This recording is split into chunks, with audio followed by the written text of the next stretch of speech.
Hello friend, welcome to the 7th lecture of refrigeration and air conditioning. और इस chapter में हम लोग डिस्कस करेंगे summer and winter air conditioning and human comfort के बारे में। हम लोग वन बाय वन करके सारे सब्जेक्ट्स के लेक्चर डिस्कस करेंगे, थर्मोडायनेमिक्स से लेकर के जो कुछ भी engineering, mathematics, aptitude and reasoning है, स्ट्रेंथ ऑफ मटेरियल, सारे सब्जेक्ट। और इसमें मैं जो भी इंटरव्यू एक्सपीरियंसेस जो लोगों ने मेरे साथ शेयर किए हैं वो भी मैं आपके साथ शेयर करूँगा। क्वेश्चन आंसर का सेशन एक रखूँगा हर सब्जेक्ट के एंड में। और अभी तक आपने अगर सब्सक्राइब नहीं किया तो चैनल सब्सक्राइब कर लीजिए, ताकि जो कुछ मैं वीडियो अपलोड करूँ वो आपके पास आ जाए। ज़्यादा जानकारी के लिए आप द टेक एजुकेशन का पेज है फेसबुक पे, वो लाइक कर सकते हैं। और इस पेज को आप लोग जितना ज़्यादा यूटिलाइज करें वो ज़्यादा आपके लिए फ़ायदेमंद होगा। जितने भी क्वेश्चन आंसर इस पर आप डिस्कस कर सकते हैं। मैं इंटरव्यू एक्सपीरियंसेस जितने भी आएंगे वो भी मैं शेयर करूँगा, ताकि वो आपके लिए बेनिफिशियल हो। और अगर कोई आपको पर्सनल क्वायरी है, कोई भी डाउट हो, तो आप मुझे मैसेज भी कर सकते हैं। आइए चैप्टर स्टार्ट करते हैं। फर्स्ट है summer air conditioning with ventilation air. देखिए समर के दिनों में हमारी क्या रिक्वायरमेंट होती है। समर में ह्यूमिडिटी ज़्यादा होती है और जो टेम्परेचर होता है वो ज़्यादा होता है। तो हमारी रिक्वायरमेंट होती है टेम्परेचर को कम करना और ह्यूमिडिटी को डिक्रीज़ करना।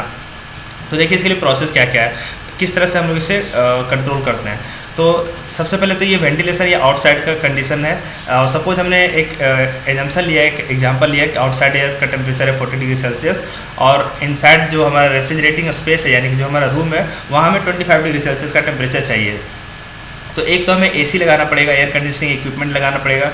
और इसमें हम लोग क्या करते हैं, एक रिसर्कुलेशन लाइन होती है, मतलब कि एयर कंडीशनिंग स्पेस से जो एयर बाहर निकला वेंटिलेशन के लिए, तो वेंटिलेशन के लिए बाहर निकला तो वो हम लोग चाहते हैं कि उसे भी हम लोग थोड़ा यूटिलाइज कर ले, ताकि जो वेंटिलेट करके बाहर निकल रहा है उसका टेम्परेचर 25 से थोड़ा ज़्यादा होगा। सपोज वो 26 या 28 होगा, ठीक है। लेकिन जो यहाँ पर जो सराउंडिंग का जो टेम्परेचर है वो तो 40 डिग्री सेल्सियस है। तो हम इस कूल एयर का यूटिलाइजेशन कर सकते हैं। ये सपोज 25 डिग्री सेल्सियस ही है, अभी आइडियल केस हम एज्यूम कर रहे हैं, ठीक है। तो 25 डिग्री सेल्सियस है, तो सपोज यहाँ से 40 डिग्री सेल्सियस से एयर एंटर हुआ, यहाँ एयर कंडीशनिंग इक्विपमेंट लगा हुआ है जिसमें उसका टेम्परेचर डिक्रीज होकर के 15 डिग्री सेल्सियस पर गेन किया। अब 15 डिग्री सेल्सियस गेन हुआ, यहाँ पर ये 30 डिग्री सेल्सियस इसलिए है क्योंकि मैं अभी इसे आपको यहाँ तक आने के बाद फिर मैं बताता। देखो उसके बाद ये यहाँ एज्यूम कर लो, ये 25 डिग्री सेल्सियस अंदर का टेम्परेचर मेंटेन रहा। क्योंकि देखो हम लोग जो रेफ्रिजरेटर था उसमें भी देखते थे ना, जो इवोपरेटर का टेम्परेचर था सपोज -15 डिग्री सेल्सियस, तो हमारा जो ऑब्जेक्ट रेफ्रिजरेटर में रखा रहता है उसका -15 नहीं होता, उसका -5 होता है या 0 डिग्री सेल्सियस होता है। मतलब इससे हमेशा ज़्यादा टेम्परेचर रहता है, क्योंकि एक बाईपास फैक्टर का टर्म हमने पिछले लेक्चर में देखा था। तो सिमिलरली यहाँ पर भी उस कंसेप्ट को आप समझ सकते हैं कि जितना एयर का टेम्परेचर होगा उतना वो रूम का टेम्परेचर मेंटेन नहीं कर पाएगा, उससे ज़्यादा तक मेंटेन कर सकता है। तो कुछ लॉसेस भी होते हैं ना, इसलिए तो 15 डिग्री सेल्सियस का जो एयर है वो 25 मेंटेन कर रहा है। अब इस एयर को या तो मैं पूरी तरह से बाहर कर दूँ तो उसे हम 100% सर्कुलेशन बोलते हैं या 100% वेंटिलेशन बोलते हैं, या फिर इस एयर का कुछ पार्ट को मैं यूटिलाइज कर लूँ इस रूम में, ताकि फ्रेश एयर भी रूम में आती रहे। 25% देखो जैसे मैंने यहाँ पर सर्कुलेट किया है, 70 to 75% एयर को वापस रूम में डाल दिया है एयर कंडीशनिंग इक्विपमेंट के थ्रू। तो इसका मतलब ये हुआ कि 25 से लेकर के 30% जो एयर है वो हमारी फ्रेश एयर फिर से रूम में एंटर कर रही है। तो हमें सफोकेशन भी फील नहीं होगा, अच्छा मतलब फ्रेश फील भी करेंगे और हमारा रूम भी कूल रहेगा, ठंडा रहेगा। तो यहाँ पर 25 डिग्री सेल्सियस का टेम्परेचर आया और ये 40 डिग्री जा रहा है, तो दोनों का मिक्सर जो होगा वो थोड़ा सा इन दोनों के बीच में होगा। तो ये मैंने 30 डिग्री सेल्सियस ले लिया है। तो ये एक बेसिक स्ट्रक्चर है। अब इससे हम लोग साइक्रोमेट्री चार्ट में भी डिनोट कर सकते हैं। ये हमारा आउटसाइड का कंडीशन है 0, ये हमारा इनसाइड द रूम, ये स्पेस का मतलब जो एयर कंडीशनिंग स्पेस है वहाँ का कंडीशन है। और ये 2 जो है हमारा वो एयर कंडीशनिंग इक्विपमेंट के आउटसाइड का कंडीशन है। जो ये 1 पॉइंट है वो हमारा दोनों का मिक्सर है, मतलब कि ये जो रूम से जो रिसर्कुलेशन हुआ उसका और जो सराउंडिंग से एयर आई है, आउटसाइड से एयर आई उसका। तो इसे हम लोग जो लाइन डिनोट करते हैं साइक्रोमेट्रिक चार्ट में, तो 1 से 2 वाले लाइन को हम लोग रूम सेंसिबल हीट फैक्टर बोलते हैं। और जो ये जो हमारा कंडीशन है वो है हमारा रूम का, ठीक है। तो रूम का तो इनसाइड ये है, रूम से बाहर का ये। तो रूम से और इसका जो लाइन आएगा उसे अगर हम लोग बाहर वाले कंडीशन से मैच कराएंगे, ये बाहर का कंडीशन किसका है, एसी इक्विपमेंट का। एसी इक्विपमेंट के जो बाहर का होगा, मतलब एसी से निकल के जो रूम में जा रहा है, तो उस एयर का अगर इस पॉइंट से अगर हम लोग मैच कराएंगे तो वो grand sensible heat factor line कहलाता है। अब इस लाइन को अगर हम लोग एक्सटेंड करें, जो लाइन हमारा 1 से लेकर के 2 को मैच कर रहा है, तो उस लाइन को अगर हम लोग एक्सटेंड करें ये 1 से 2 कहाँ पर है, 2 एयर कंडीशनिंग का आउटसाइड और ये 1 है इनसाइड द रूम, मतलब इनसाइड रूम जाने के जस्ट पहले का। तो इन दोनों लाइन को अगर हम लोग मैच कराएं और आगे एक्सटेंड करें तो ये जो पॉइंट आएगा ये ADP आएगा, ऑपरेटर्स ड्यू पॉइंट। ये ऑपरेटर्स ड्यू पॉइंट है जो एयर कंडीशनिंग इक्विपमेंट में जो आपका कूलिंग कॉइल लगा होगा उसका जो टेम्परेचर होगा वो होगा ऑपरेटर्स ड्यू पॉइंट। यानी कि इस केस में कितना हो जाएगा, इस केस में हो जाएगा कि जो हमारा यहाँ अंदर AC इक्विपमेंट का जो टेम्परेचर है ना, जो 15 डिग्री सेल्सियस सपोज, तो ये जो 15 डिग्री सेल्सियस होगा वो हमारा ADP हो जाएगा। तो वहाँ से हम लोग कैलकुलेट कर सकते हैं साइकोमेट्रिक चार्ट को एक्सटेंड करके। अब एयर चेंजेस क्या होता है वो देख लो।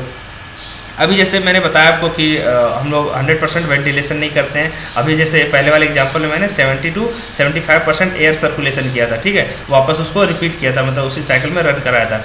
हॉस्पिटल में क्या होता है, हम लोग 100% रिसर्कुलेट करते हैं, 100% वेंटिलेशन होता है, क्योंकि वहाँ पर हमें हेल्थ इश्यूज़ ज़्यादा होते हैं, हमें हेल्थ को ज़्यादा प्रेफरेंस देते हैं। तो हम चाहते हैं कि रूम का एयर एक बार जो हमने कार्बन डाइऑक्साइड उसमें एक्सहेल किया और इनहेल किया ऑक्सीजन को, तो उस एयर में जो कार्बन डाइऑक्साइड का कंटेंट होता है वो बढ़ जाएगा, ऑक्सीजन का कंटेंट कम हो जाएगा। तो हम लोग उसे फुल्ली वेंटिलेट कर देते हैं, मतलब 100% रूम के एयर को बाहर और बाहर से फिर अंदर लेते हैं।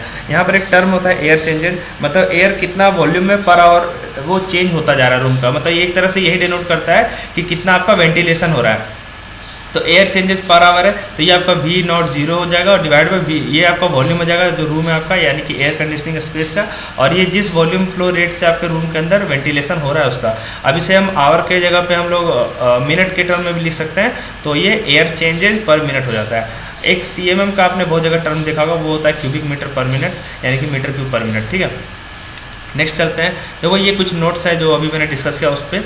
Outside air circulated to maintain purity of air is called ventilation, ठीक है, मतलब जितने भी आउटसाइड एयर है उससे अगर हम लोग जितना परसेंटेज सपोज 20% या 30% हम लोग रिसर्कुलेट कर रहे हैं, उसे हम लोग कहते हैं, हम एक तरह से फ्रेशनेस के लिए कर रहे हैं ताकि हमें फ्रेश फील हो और थोड़ा सा सफोकेशन ना हो, तो उसे हम लोग कहते हैं एक तरह से प्योरिटी कर रहे हैं, जो रूम के अंदर का एयर है वो प्योर हो रहा है इतना %, तो उसे हम लोग वेंटिलेशन कहते हैं या फ्रेश एयर का इनलेट कहते हैं। या फिर एक हॉस्पिटल है जहाँ पर अभी हमने बताया आपको कि 100% का वेंटिलेशन हम लोग करते हैं, 100% फ्रेश एयर का सर्कुलेशन होता है, क्योंकि वहाँ पर हेल्थ इश्यूज़ हमारे ज़्यादा होते हैं, वहाँ पर हम हेल्थ को ज़्यादा प्रेफरेंस देते हैं। तो 100% वहाँ रिसर्कुलेशन होता है, मतलब रिसर्कुलेशन नहीं बोलेंगे, मतलब 0% रिसर्कुलेशन होगा और 100% वेंटिलेशन होगा, मतलब 100% बाहर का एयर रूम में आएगा और रूम का एयर पूरी तरह से बाहर जाएगा। रिसर्कुलेशन उसमें 0 होगा, वो एक्चुअली टर्म में थोड़ा सा कंफ्यूज हो गया, ठीक है। रिसर्कुलेशन उसमें 0 होगा क्योंकि रूम के एयर को वापस रूम में डालना ये रिसर्कुलेशन होगा, तो हॉस्पिटल में हम लोग रिसर्कुलेशन 0 करते हैं। नेक्स्ट है द लाइन ज्वाइनिंग, जो भी अभी मैंने आपको बताया पिछले साइक्रोमेट्रिक चार्ट में, ग्रैंड सेंसिबल हीट फैक्टर और room sensible heat factor. Next है point of intersection of grand sensible heat factor and room sensible heat factor gives the supply condition to the room. देखो मैं पीछे फिर से जाता हूँ वापस, जो इन दोनों का जो पॉइंट ऑफ इंटरसेक्शन है, यानी कि ये और ये कंडीशन, ये दोनों जो जहाँ भी होगा तो वो आपका हो जाएगा पॉइंट ऑफ इंटरसेक्शन। कौन सा आपका ये है, तो ये आपका हो जाएगा actual condition of room. Next है winter air conditioning. Summer air conditioning हमने देख लिया, उसमें हमारा मोटिव रहता है टेम्परेचर को ड्रॉप करना और ह्यूमिडिटी को ड्रॉप करना। अब ह्यूमिडिटी को ड्रॉप तो हम लोग टेम्परेचर ड्रॉप मैंने दिखा दिया, ह्यूमिडिटी ड्रॉप होता है उसमें अगर एक कूलिंग कॉइल लगा देते हैं तो अगर वो ऑपरेटर्स ड्यू पॉइंट तक पहुंचता है तो वहाँ से कुछ मॉइस्चर को वो रिलीज कर देता है, ड्रॉप कर देता है ड्यू पॉइंट पहुँचकर। अब उससे हम लोग उस वाटर को हम लोग बाहर निकाल लेते हैं, तो वो ह्यूमिडिटी भी डिक्रीज हो जाती है। अब नेक्स्ट आता है हमारा विंटर एयर कंडीशनिंग। इसे हम लोग 2 तरीके से कर सकते हैं विंटर एयर कंडीशनिंग को। देखो विंटर में क्या होता है कि जो एयर होता है ना, मॉइस्ट एयर, वो ड्राई होता है और कूल होता है। तो हमारा मोटिव रहता है ड्राई रहता है, इसका मतलब ह्यूमिडिटी उसकी कम है, तो हम चाहेंगे कि उसकी ह्यूमिडिटी बढ़ जाए, और कूल है इसलिए हम चाहेंगे टेम्परेचर इंक्रीज हो जाए। तो इसके लिए हम लोग क्या करते हैं, बाहर से ये सराउंडिंग कंडीशन है 1, तो बाहर से जो एयर आए उसे पहले प्री हीटिंग करेंगे। प्री हीटिंग करने से क्या होता है, उसमें मॉइस्चर एब्जॉर्ब करने की टेंडेंसी बढ़ जाती है, क्योंकि उसका रिलेटिव ह्यूमिडिटी कम हो जाता है, सेचुरेशन स्टेट और लो पे चला जाता है, तो उसमें वाटर को मॉइस्चर को एब्जॉर्ब करने की एबिलिटी बढ़ जाती है। तो उसमें जब भी हम वाटर स्प्रे करते हैं तो वाटर स्प्रे करने से क्या होता है, उसमें मॉइस्चर आ जाता है, तो उसकी ह्यूमिडिटी इंक्रीज हो जाती है। अब उसके कारण ह्यूमिडिटी तो इंक्रीज हो जाती है, लेकिन मॉइस्चर की वजह से उसका टेम्परेचर ड्रॉप हो जाता है। तो उसको फिर से अगर हम लोग थोड़ा सा टेम्परेचर इंक्रीज करें अपने कंफर्ट के अकॉर्डिंग, तो एक रीहीटर लगाते हैं, उससे रीहीटिंग होता है और फिर यहाँ पर हमारा रूम होता है। ये तो एक प्रोसेस हो गया। नेक्स्ट प्रोसेस हो गया कि हम लोग डायरेक्ट वाटर स्प्रे कर ले। वाटर स्प्रे करने से ह्यूमिडिटी इंक्रीज होगी, लेकिन वो उतने एक्सटेंट तक ह्यूमिडिटी इंक्रीज नहीं होगी जितना इस कंडीशन में होगा। तो सपोज किसी ऐसे जगह पे जहाँ ह्यूमिडिटी अच्छी खासी है, बहुत कम तो नहीं है लेकिन सही है, तो वहाँ पर अगर प्री हीटर नहीं लगाएंगे, केवल वाटर स्प्रे लगा करके हीटिंग कॉइल कर देंगे तो भी काम चल जाएगा। इस केस में क्या है, अगर आपके सराउंडिंग का ह्यूमिडिटी अगर बहुत कम है तो इस केस में हम लोग ये यूज़ करेंगे, और जहाँ का ह्यूमिडिटी थोड़ा बहुत ठीक है तो वहाँ पर बी वाला केस यूज कर सकते हैं। अब इन दोनों को साइक्रोमेट्रिक चार्ट में हम लोग को डिनोट करना हो तो 1 से पहले 2 सेंसिबल हीटिंग हुआ, आप देख सकते हो यहाँ प्री हीटिंग में। 2 से 3 में क्या हुआ कि हमने वाटर स्प्रे किया और उसका टेम्परेचर ड्रॉप हुआ, तो ह्यूमिडिटी भी बढ़ रहा है और टेम्परेचर भी ड्रॉप हो रहा है, यानी कि कूलिंग एंड ह्यूमिडिफिकेशन। तो ये आपका 2 to 3 कूलिंग एंड ह्यूमिडिफिकेशन हो गया। फिर 3 से 4 में आपने क्या किया, सेंसिबल हीटिंग किया।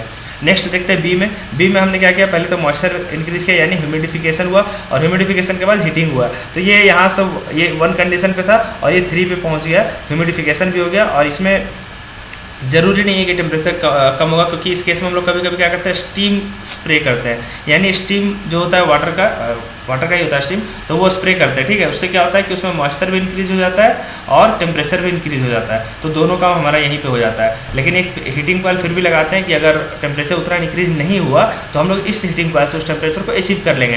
तो इसलिए 1 से 3 मैं इसलिए नहीं दिखा रहा हूँ क्योंकि ये प्रोसेस किसी भी तरीके से हो सकता है। अगर आप पूरी तरह से इसे नॉर्मल मॉइस्चर डालोगे नॉर्मल टेम्परेचर पे तो ये इस तरह से जाएगा। अगर आप स्टीम डालोगे तो स्टीम हो सकता है किसी और तरीके से जाएगा। तो इस प्रोसेस के बारे में हम नहीं कह सकते, इसलिए 1 से 3 डायरेक्ट जंप होगा और 3 से 4 आपका सेंसिबल हीटिंग होगा। तो 1 से 3 मतलब प्योरली वो हमारे ऊपर डिपेंड करता है कि हम किस तरह से एयर को हीट कर रहे हैं या एयर का मॉइस्चर इंक्रीज कर रहे हैं, वो टोटली हमारे ऊपर डिपेंड करता है। और इस स्प्रे में जो वाटर का जो भी स्टीम का जो भी टेम्परेचर है उस पर डिपेंड करता है।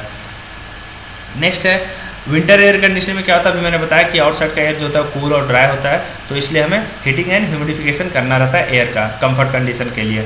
और इसे दो तरीके से हम लोग दो मेथड है हमें इसे यूज करने का। नेक्स्ट एक आता है एयर वाशर। एयर वाशर हम लोग कहाँ यूज करते हैं, क्यों यूज करते हैं वो देखो।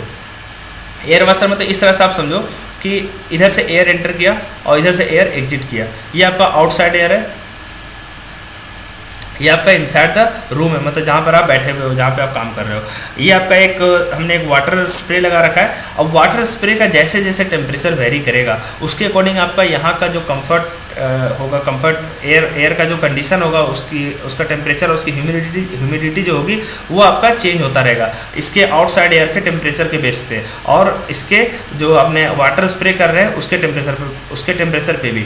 तो अब देखो कैसे ये वेरी करेगा। अब सपोज वाटर जो स्प्रे कर रहे हो उसका टेम्परेचर आपका डीबीटी से ज़्यादा है। डीबीटी यानी कि ड्राई बल्ब टेम्परेचर, जो आपका आउटसाइड एयर का जो नॉर्मल थर्मामीटर से जो टेम्परेचर मेजर कर रहे हो वो आपका ड्राई बल्ब टेम्परेचर हो गया।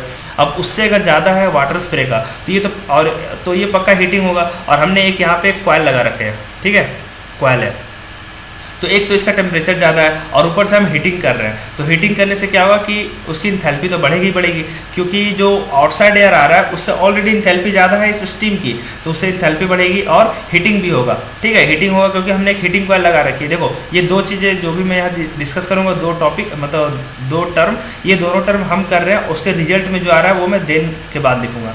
तो ये दोनों हम कर रहे हैं, तो हीटिंग कॉइल लगा दिया और डीबीटी से ज़्यादा है तो वो मॉइस्चर भी एब्जॉर्ब करेगा, तो हीटिंग हो गया और ह्यूमिडिफिकेशन हो गया।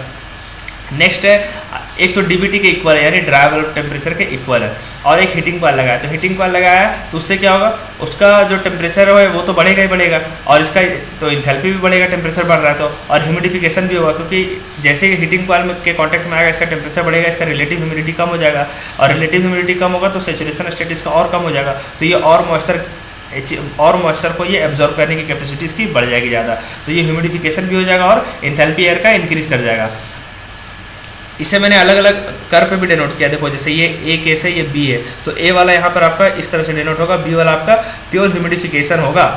प्योर ह्यूमिडिफिकेशन मतलब इसमें आपका इंथैल्पी तो बढ़ेगा लेकिन टेम्परेचर इंक्रीज नहीं करेगा। इंथैल्पी बढ़ने का मतलब है एनर्जी इंक्रीज होगा। इंथैल्पी में आपको आप देखोगे इंथैल्पी का जो फॉर्मूला होता है उसमें ओमेगा भी आता है यानी कि ह्यूमिडिटी भी आता है, स्पेसिफिक ह्यूमिडिटी। तो ह्यूमिडिटी बढ़ेगा तो ऑब्वियस सी बात है इंथैल्पी भी बढ़ेगा, तो इसमें आपका टेम्परेचर इंक्रीज नहीं करेगा क्योंकि देखो डीबीटी के इक्वल में टेम्परेचर है ना, और हमने हीटिंग कॉइल तो लगाया है लेकिन हीटिंग कॉइल जो है आपका हीटिंग कॉइल जो आपका है वो तो डीबीटी के इक्वल में ही है, तो सेम टेम्परेचर है तो टेम्परेचर तो राइज करेगा नहीं, लेकिन आपने जो वाटर स्प्रे कर रहे हो, जो स्टीम स्प्रे कर रहे हैं, उसकी वजह से इसका ह्यूमिडिफिकेशन जरूर हो जाएगा, तो टेम्परेचर इसका कांस्टेंट रहेगा और ह्यूमिडिटी बढ़ जाएगी। तो इसे बी से मैंने डिनोट किया है। आगे देखते हैं सी में क्या है। सी में है कि आपका टेम्परेचर जो है वाटर स्प्रे का वो वेट बल्ब टेम्परेचर और ड्राई बल्ब टेम्परेचर के बीच में है। अब देखो मैंने पिछले लेक्चर में बताया था कि जो भी हम जो एयर है, एयर का टेम्परेचर हम मिनिमम कितना तक ले जा सकते हैं, वेट बल्ब टेम्परेचर तक। अगर उसमें हमें मॉइस्चर ऐड करना है तो मॉइस्चर ऐड करके हम लोग इतना मिनिमम तक ले जा सकते हैं जो हमारा डेजर्ट कूलर वगैरह में होता है। तो अब WBT और DBT के बीच में आ गया, इसका मतलब अब इसमें इंथैल्पी गेन करने का मतलब इसमें अब ये इंथैल्पी गेन कर सकता है, तो क्योंकि मॉइस्चर ये एब्जॉर्ब कर सकता है तो इंथैल्पी रिलीज या गेन कर सकता है। तो इसमें मैंने क्या किया, इसका टेम्परेचर इन दोनों के बीच में है और हीटिंग कॉइल लगा दिया। हीटिंग कॉइल लगा दिया, इंथैल्पी तो बढ़ेगा ही बढ़ेगा क्योंकि मॉइस्चर एब्जॉर्ब कर रहा है और हीटिंग कॉइल भी लगाया हमने, और लेकिन उसमें क्या होगा, कूलिंग एंड ह्यूमिडिफिकेशन होगा। क्यों होगा वो देख लो। ये प्रोसेस आपका सी है, इसका टेम्परेचर आपका DBT और WT के बीच में, ये आपका इनिशियल कंडीशन है, ठीक है। तो ये आपका तो DBT ऑलरेडी हो गया। अब इसका टेम्परेचर DBT और WBT के बीच में, तो ये आपका WBT तो इस D के अलॉन्ग में चला जाएगा, WBT यहाँ आएगा, तो इन दोनों के बीच में आएगा। ये जो टेम्परेचर आपका D वाला लाइन है इसके और इसके बीच में आएगा, तो इन दोनों के बीच में देखो आप टेम्परेचर ये सपोज यहाँ पहुँच गया, तो ये टेम्परेचर तो आपका DBT से तो कम ही हुआ, तो DBT से कम हो यानी कि कूलिंग हो गया है। और स्प्रे कर रहे हैं हम वाटर का, तो वाटर स्प्रे कर रहे हैं तो उससे ह्यूमिडिफिकेशन बढ़ेगा, ह्यूमिडिटी बढ़ेगी तो ये देखो ह्यूमिडिफिकेशन हो रहा है इसका। पहले इनिशियल स्टेट यहाँ था, फाइनल स्टेट यहाँ पर है, तो ह्यूमिडिटी भी इंक्रीज हुई है और टेम्परेचर डिक्रीज हुआ है, तो ये कूलिंग एंड ह्यूमिडिफिकेशन हो गया। समझ रहे हैं ना। नेक्स्ट है डी में है वेट बल्ब टेम्परेचर के इक्वल आ गया है और कॉइल वगैरह हमने यूज नहीं किया है। देखो वेट बल्ब के इक्वल आ गया यानी कि सीधा डी की तरफ जाएगा, तो ये इसका वेट बल्ब टेम्परेचर हो गया। तो कूलिंग तो हो ही गया, ठीक है, कूलिंग तो होगा ही होगा, लेकिन ह्यूमिडिफिकेशन भी होगा। क्यों? क्योंकि वेट बल्ब टेम्परेचर तक तो ये अचीव कर लिया है, इंथैल्पी सा कांस्टेंट है, कॉइल हमने यूज नहीं किया, जितने भी हम उसमें मॉइस्चर उसमें डालेंगे तो वो इसमें एब्जॉर्ब कर लेगा। देखो इसी पे तो हम लोग करते हैं ना, डेजर्ट कूलर इतना ही तो मिनिमम जाता है डेजर्ट कूलर में। तो देखो आप वेट बल्ब टेम्परेचर के अलग इसका ये डायग्राम में जो साइकोमेट्रिक चार्ट है उसमें ड्रॉ करो, ये डी वाला पॉइंट, डी वाला कर्व, तो ये आपका इस तरफ जाएगा, यानी wet bulb constant wet bulb line होती है ना। ये मैंने अभी इसके फर्स्ट लेक्चर में दिखाया था ना, एयर कंडीशनिंग के लेक्चर में, कि इसमें कांस्टेंट वेट बल्ब टेम्परेचर का लाइन कौन सा होता है, कौन सा कांस्टेंट ड्राई बल्ब टेम्परेचर कौन सा होता है, constant due point temperature line कौन सी होती है। तो ये आपका कांस्टेंट वेट बल्ब टेम्परेचर के लाइन के अराउंड जाएगा। तो इसमें क्या हो रहा है, आपका ह्यूमिडिफिकेशन भी हो रहा है और कूलिंग भी हो रही है, तो वही यहाँ पर लिखा हुआ कूलिंग एंड ह्यूमिडिफिकेशन। नेक्स्ट है आपका डीपीटी एंड डब्ल्यूबीटी। डीपीटी आपका ड्यू पॉइंट टेम्परेचर और ये वेट बल्ब टेम्परेचर। अब ड्यू पॉइंट टेम्परेचर हम लोग कैसे निकालते हैं, सपोज इस केस में यहाँ पर है, ठीक है। तो ड्यू पॉइंट के लिए हम लोग क्या करते हैं, यहाँ से एक यहाँ नहीं, मैं दूसरा डायग्राम बनाता हूँ, ये आपका इस पॉइंट पे। तो ड्यू पॉइंट टेम्परेचर हम लोग कैसे निकालते हैं, इसे सीधा हम लोग सैचुरेशन लाइन पे ड्रॉप करते हैं और वहाँ से जो टेम्परेचर हमारा नीचे आता है ये हमारा ड्यू पॉइंट टेम्परेचर हो जाता है, और ये हमारा सीधा जो यहाँ से आता है ये ड्राई बल्ब टेम्परेचर होता है। तो अब ड्यू पॉइंट टेम्परेचर और वेट बल्ब टेम्परेचर के बीच में, तो वेट बल्ब तो हमारा यहाँ था डी वाला, और ये हमारा ड्यू पॉइंट टेम्परेचर है, तो इन दोनों के बीच में होगा कहीं पे। तो देखो डी यहाँ है, ये एफ यहाँ पर है, तो ई का केस जो है वो यहाँ पे आ गया। ये वाली लाइन जो आपको दिख रही है ये आपका ई केस है। तो इसमें आपका कूलिंग कॉइल भी लगाया हमने सपोज, तो उससे क्या होगा, इंथैल्पी आपकी ड्रॉप होगी, कूलिंग कॉइल है और ह्यूमिडिटी, और ये मतलब इसमें ह्यूमिडिटी भी बढ़ रही है, तो इसमें इंथैल्पी ड्रॉप हो गया और कूलिंग कॉइल कूलिंग हो गया एंड ह्यूमिडिफिकेशन हो गया। आप देख सकते हो फिगर से भी इसमें ह्यूमिडिफिकेशन थोड़ा सा इंक्रीज हुआ है, पहले यहाँ था और अब यहाँ पर है, तो इतना इंक्रीज हुआ है, तो ह्यूमिडिफिकेशन हुआ है एंड कूलिंग हुआ है। नेक्स्ट है आपका, अगर आप ड्यू पॉइंट टेम्परेचर पर अगर आपका कॉइल है, जो ऑपरेटर्स ड्यू पॉइंट है वो आपका ड्यू पॉइंट टेम्परेचर है, तो कूलिंग कॉइल आपने लगाया, ठीक है। तो उसमें क्या होगा, इंथैल्पी तो आपकी गिरनी चाहिए एक्चुअली में, ठीक है, ड्यू पॉइंट टेम्परेचर पे आ गया है। तो ड्यू पॉइंट टेम्परेचर देखो आप इसमें कर्व में देखो, इसमें आपका क्या हो रहा है, एफ की तरफ ड्यू पॉइंट टेम्परेचर आपका गेन जैसे ही करेगा वो, तो इस कर्व की तरफ यहाँ जाएगा और वहाँ से इसका यहाँ इस पॉइंट पे आएगा इसका टेम्परेचर, तो ये आपका हो गया ड्यू पॉइंट टेम्परेचर।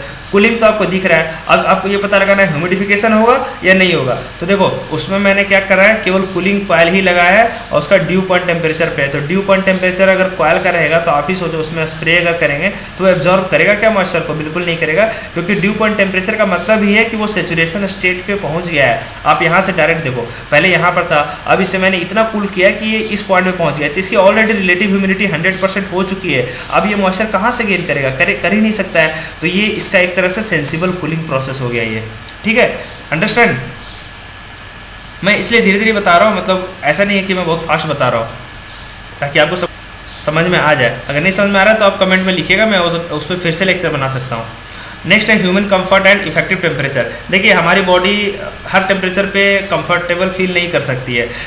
कई लोगों ने, कई साइंटिस्ट ने, कई सोसाइटीज ऑफ इंजीनियरिंग ने बहुत सारे रेंज दिए हैं कि इस रेंज पे ह्यूमन कंफर्टनेस सबसे ज़्यादा होती है, ये हमारा इफेक्टिव टेम्परेचर होता है। उसके बारे में हम लोग इसमें ब्रीफ में डिस्कस करेंगे, ज़्यादा नहीं।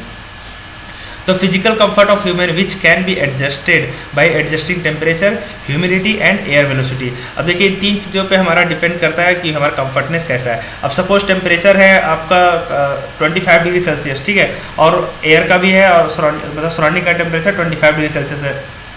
अब एयर की वेलोसिटी बहुत ज़्यादा है, बहुत ज़्यादा, तो आपको बहुत ज़्यादा ठंड लगेगी। लेकिन वही अगर आपका टेम्परेचर 20 सपोज 20 डिग्री सेल्सियस है और वेलोसिटी एयर की बहुत स्लो है, मतलब ये अगर आपका सपोज 2 मीटर पर सेकेंड है और ये आपका 0.5 मीटर पर सेकेंड है, तो आप देखो कि आपको इसमें ज़्यादा कंफर्ट फील हो रहे हो, इसमें आप ज़्यादा कंफर्ट फील नहीं हो रहे, ठीक है। उसी तरह से मतलब वेलोसिटी ऑफ एयर पे भी डिपेंड करता है और टेम्परेचर पे भी डिपेंड करता है और ह्यूमिडिटी पे तो डिपेंड करता है, क्योंकि इससे आपका उमस बढ़ेगी या कम होगी, वो उस पर डिपेंड करेगा।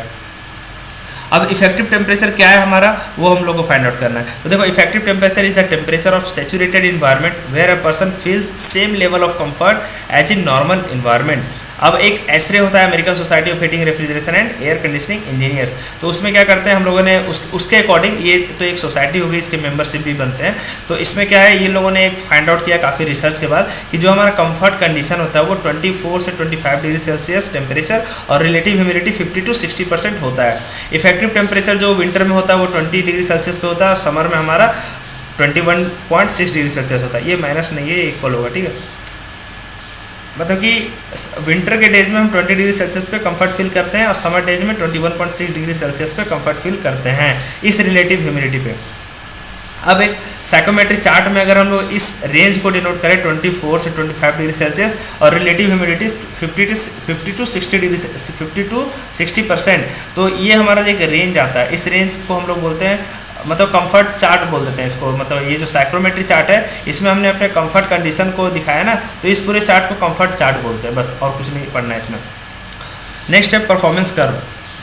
अब इसमें क्या है कि वॉल्यूमेट्रिक एफिशिएंसी और इवोपरेटर प्रेशर जो है, जो हम लोग डिवाइस यूज़ करते हैं ना एयर कंडीशनिंग में, तो उस डिवाइस में कंडेंसर होता है, कंप्रेसर होता है, इवोपरेटर होता है, एक्सपेंशन डिवाइस होता है, बहुत सारे डिवाइसेस होते हैं। अब उसमें उन लोग का जो परफॉर्मेंस कर्व होता है वो मैंने यहाँ पे ड्रॉ किया है। तो जो वॉल्यूमेट्रिक एफिशिएंसी होगा, इवोपरेटर प्रेशर होगा, उसके बीच में जितना ज़्यादा आपका इवोपरेटर प्रेशर बढ़ता जाएगा उतना ज़्यादा आपका वॉल्यूमेट्रिक एफिशिएंसी बढ़ेगा। आपको पता है फॉर्मूला वॉल्यूमेट्रिक एफिशिएंसी का क्या होता है, 1 + C - C × P2/P1 to the power 1/n। अब देखो इवोपरेटर प्रेशर आपका जितना ज़्यादा होगा, तो ये अगर आपका जितना ज़्यादा होगा उतना ये वैल्यू कम होगी, और जितना ये है ना P1 ही तो है इवोपरेटर प्रेशर, तो ये जितना ज़्यादा होगा ये वैल्यू उतनी कम होगी, और जितनी वैल्यू ये कम होगी, ये माइनस में है, तो ये आपका वॉल्यूमेट्रिक एफिशिएंसी उतना ज़्यादा होगा। तो ये कर्व से डिनोट पता चल रहा है आपको। वैसे भी मास फ्लो रेट है और इवोपरेटर प्रेशर है। मास फ्लो रेट जितना ज़्यादा आपका बढ़ता जाएगा, मतलब मास फ्लो रेट तो नहीं, इवोपरेटर प्रेशर आपका उतना ज़्यादा बढ़ता जाएगा। मतलब इवोपरेटर प्रेशर आपका जितना ज़्यादा बढ़ेगा उतना ज़्यादा आपका मास फ्लो रेट बढ़ेगा। आप ऐसे नहीं बोल सकते हो कि मास फ्लो रेट बढ़ेगा तो इवोपरेटर प्रेशर बढ़ेगा। ये आपका इंडिपेंडेंट वेरिएबल है और ये आपका डिपेंडेंट वेरिएबल है, यानी मास फ्लो रेट आपका डिपेंड करेगा इवोपरेटर प्रेशर पे।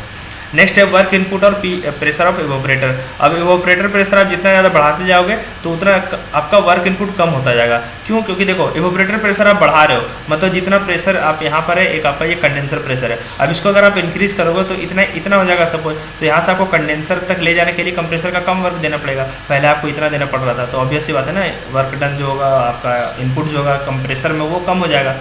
नेक्स्ट आपका वर्क इनपुट पावर मतलब ये W डॉट दिया है ना, तो ये डॉट के कारण ये पावर इनपुट हो गया, यानी इसमें मास फ्लो रेट का मल्टीप्लिकेशन हो गया और P इवोपरेटर। अब देखो वर्क इनपुट का अलग ग्राफ है, मास फ्लो रेट का अलग ग्राफ है इसके साथ। अब उन दोनों को कंबाइंड करके हमने देखा है तो इस तरह का कुछ कर्व बनकर आया है। इसमें ये मैक्सिमम वर्क आउटपुट इनपुट हम लोग को इतना देना पड़ता है वर्क इनपुट कंप्रेसर में, और ये ऑपरेटिंग है जिस पे हम लोग ऑपरेट करते हैं। लेकिन हम लोग जो भी डिजाइन करते हैं ना वो मैक्सिमम पे ही करते हैं, ताकि हमारा जो फ्लक्चुएशन भी अगर हो तो मैक्सिमम तक वो सस्टेन कर ले, तो बाकी तो सस्टेन कर ही लेगा। इसलिए यहाँ पर मैंने लिख भी दिया the operating power is less than maximum power requirement, but the compressor motor are designed for maximum power condition so that they can reach the operating power condition। ठीक है, तो इसलिए हम लोग इसको मैक्सिमम पावर तक ही डिज़ाइन करते हैं। तो ये तो था आपका टोटल लेक्चर एयर कंडीशनिंग का, summer and winter air conditioning का, और ह्यूमन कंफर्ट क्या होता है उस पर बेस्ड। ठीक है, तो इस लेक्चर के लिए इतना ही। Thank you so much for the discussion. अगर चैनल आपने सब्सक्राइब नहीं किया तो सब्सक्राइब कर लीजिए, लाइक कीजिए, कमेंट कीजिए, जो कुछ भी। अगर आपको वीडियो अच्छा लग रहा है तो लाइक कीजिए और शेयर भी कीजिए लोगों के साथ, ताकि और लोगों को हेल्प मिल सके। और कमेंट में जरूर लिखिए अगर आपको किसी भी तरह का कोई डाउट हो या कोई इंप्रूवमेंट आप चाहते हो लेक्चर में। और फेसबुक पेज जरूर लाइक करें, जिस मैंने पहले लिंक दे रखा है और डिस्क्रिप्शन में भी लिंक दे देता हूँ, ताकि आपको कोई भी डिस्कशन हो आप मैसेज कर सकते हो, उससे रिगार्डिंग कोई भी क्वेरी हो, किसी भी तरह का इंटरव्यू एक्सपीरियंस आई हो तो आप मुझे उसमें मैसेज कर सकते हैं। Thank you so much.